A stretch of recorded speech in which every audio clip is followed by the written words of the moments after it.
have you ever walked into a room and immediately felt like everyone was staring at you, judging every single thing you do? Every job interview I've ever had. That exact feeling. Right? And here's the wild part. Most of the time, nobody's actually paying that much attention to us. We just feel like they are. That's such an important thing to realize. It really is, and that's exactly what we're diving into today. Welcome everyone back to Joobira Zone, the place where we turn everyday English into real conversations you can actually use. I'm Maya. And I'm Thomas, and today we're talking about something that affects literally every single person listening right now: confidence. Oh, this is such a good topic. Confidence is one of those things everyone wants more of, but nobody really tells you how to get it. Exactly. People just say, be confident, like it's as simple as flipping a switch. Just be confident. Thanks. Very helpful advice. Right? So today, we're actually going to unpack what confidence really is, why we lose it, and some real, practical ways to build it back up. I love this topic because I used to be incredibly shy, like painfully shy. Really? You seem so comfortable talking now. It took a lot of practice, trust me. I used to avoid eye contact. I'd rehearse simple sentences in my head before saying them out loud, even to friends. Wow, that's really relatable for a lot of people learning a new language too, actually. That fear of saying the wrong thing. Exactly. And it's not just about language. It's about feeling like you don't deserve to take up space in the conversation. That's such a powerful way to put it. So let's start with the basics. What actually is confidence? Because I think people confuse it with being loud or being the center of attention. Yeah, that's a common misunderstanding. Confidence isn't about being the loudest person in the room. It's more about trusting yourself, even when things feel uncertain. Right. Some of the most confident people I know are actually pretty quiet. They just carry themselves in a calm, self-assured way. Exactly. Confidence is internal. It's not a performance for other people. It's a relationship with yourself. That's beautifully said. So why do you think so many people struggle with it? Like, why is confidence so hard to build? I think a lot of it comes from comparison, or constantly comparing ourselves to other people, especially now with social media. Oh, that's such a good point. You see someone's highlight reel and compare it to your behind-the-scenes struggles. Exactly. You see someone's perfect vacation photo, and meanwhile, you're sitting there in your pajamas, stressed about a deadline. That comparison is so unfair, but we do it constantly anyway. We really do. And the thing is, everyone is comparing their inside feelings to everyone else's outside appearance. That's never a fair comparison. That's such a smart way to frame it. You're comparing your doubts and worries to someone else's polished photo. Exactly. And it never ends well. So, besides comparison, what else damages confidence? I feel like past mistakes play a huge role too. Definitely. A lot of people carry around embarrassing moments from years ago, and it shapes how they see themselves now. Oh, I have so many of those. I still cringe thinking about things I said in school. Same here. But here's the thing. Most of the time, other people forgot about it way faster than we did. That's so true. There's actually a psychological term for this, the spotlight effect. It's the idea that we overestimate how much other people notice or remember our mistakes. Wait, so people aren't actually thinking about my awkward moment from a party 3 years ago? Probably not, because they're too busy worrying about their own awkward moments. That's actually kind of comforting. Everyone's too focused on themselves to be judging us as much as we think. Exactly. We're all the main character of our own story and just a minor character in everyone else's. I love that. Okay, so let's get practical. What actually helps build confidence? Because just knowing the stuff logically doesn't always make the feeling go away. True, confidence isn't just a mindset shift, it's also built through action. There's a concept some psychologists talk about called self-efficacy, basically your belief in your own ability to do something, and it grows through small successes. So confidence isn't something you wait to feel, it's something you build by actually doing things. Exactly. You don't wait until you feel confident to try something. You try something small, succeed, and that success builds a little bit of confidence. That makes so much sense. Like learning a language. You don't feel confident speaking until you've actually spoken and survived a few conversations. Exactly. Confidence in speaking English, for example, comes from actually speaking, making mistakes, and realizing the world didn't end. And that's such a relatable example for everyone listening to this podcast right now. Right? If you're learning English and you're scared to speak, honestly, the fear never fully goes away before you start. It goes away because you start.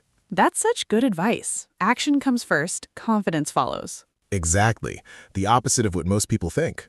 Okay, what about body language? I feel like how you physically hold yourself affects your confidence too. Huge factor, actually. There's research on this. Standing tall, making eye contact, even just relaxing your shoulders can influence how confident you feel internally. Really? So it's not just fake it till you make it nonsense? There's actual science behind it. Your body sends signals to your brain, not just the other way around. If you physically carry yourself like a confident person, your brain starts to believe it a little bit too. That's wild. So even on days I don't feel confident, just standing up straight and taking a breath can shift something? Exactly. It's a small thing, but it works surprisingly well. I'm definitely trying that before my next presentation. Let us know how it goes. Okay, let's talk about the voice in our heads, because I think that's actually the biggest confidence killer for most people. Oh, the inner critic. Mine can be brutal sometimes. Same. It's that voice that says, you're going to mess this up, or everyone's going to notice you don't know what you're doing. It's exhausting, honestly. Sometimes that voice is louder than any external criticism I've ever received.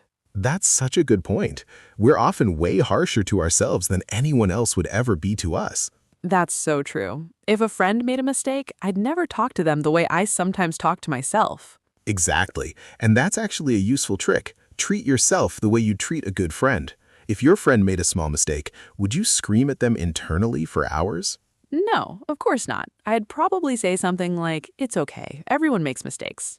Right. So why don't offer yourself that same kindness? That's such a simple shift, but it really does change how a mistake feels. Definitely. All right, quick pause. If you're enjoying this conversation, do us a favor and hit that subscribe button. It really helps this channel grow, and it means we get to keep having these conversations with you every week. Seriously, it makes a big difference, so thank you if you do. Okay, let's talk about language specifically, because confident phrasing can actually help you feel more confident even in a second language. Oh, this is such a good point for our listeners. Like, instead of saying, I don't know if I can, you could say, I'll give it a try. Exactly. Small changes in how you phrase things can shift your entire mindset. Instead of I'm bad at this, try I'm still learning this. That's such a subtle but powerful difference. I'm bad at this feels permanent, but I'm still learning feels like progress. Exactly. One closes the door and the other keeps it open. I love that. Okay, what about phrases for actual conversations? Like if someone's nervous to speak up in English, what could they say to sound more confident, even if they're not feeling it fully? Great question. Phrases like, let me think about that for a second, instead of just going silent, or that's an interesting point, and here's how I see it. These give you a moment to organize your thoughts while still sounding engaged. Oh, that's so useful. It's like a bridge phrase that buys you time without seeming unsure. Exactly. Confidence in conversation isn't about having the perfect answer immediately, it's about handling the pause gracefully. That's such a good reframe. You don't need to be perfect, you just need to handle imperfections smoothly. Exactly. And honestly, that applies to life in general, not just conversations. That's so true. Okay, let's talk about failure for a second, because I think fear of failure is a massive confidence blocker. Huge one. A lot of people avoid trying new things simply because they're scared of failing publicly. I used to be like that. I wouldn't even try something unless I was already good at it, which is kind of backwards when you think about it. Right, because you can't get good at something without first being bad at it. Exactly.